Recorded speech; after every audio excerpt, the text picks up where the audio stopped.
Isang mapagpalang araw po sa ating lahat. Ako si Godfrey Quizon and this is my devotion for today, June 17. And the topic po natin for today is ano ang mga susi ng kaharian ng langit or keys of the kingdom. So ano po ba yan?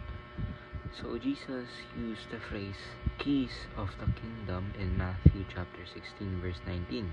Basahin ko po. And and I will give you the keys of the kingdom of heaven.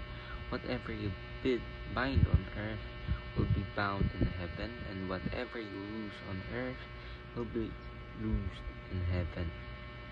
So to describe the spiritual authority entrusted to the church, particularly through its leaders, these keys symbolize the right to proclaim the gospel, opening the door of salvation to those who believe, and the responsibility to maintain order and purity within the church through loving correction and discipline.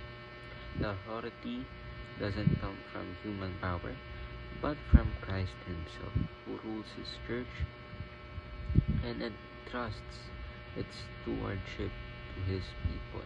So, ibig sabihin po, ang ating Panginoon po, yung binibigyan niya po mga susi ay yung gospel po. Ibig sabihin na tayo as believers, para po marami pa pong mga tao na makakilala pa po sa ating Panginoong Jesucristo ay we will spread the gospel. Ibig sabihin, kung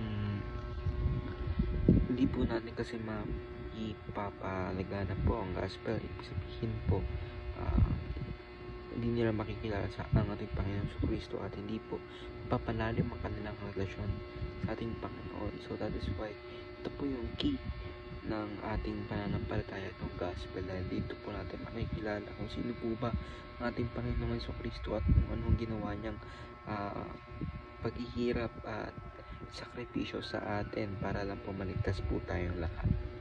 So, the first teaching is preach the gospel to open the door to the kingdom. Second teaching is prohibit certain practices according to the Bible and permit certain practices according to the Bible. So, ibig sabihin kung ano yung sinasabi po sa Bible na mga kasalanan, of course, hindi po talaga natin gagawin yun. In order for us to testify na yung ating Panginoong Jesucristo ay nag-work sa atin or binabago tayo ng ating Panginoon, not just through words but through actions. Ibig sabihin, madali lang kasi sabihin natin na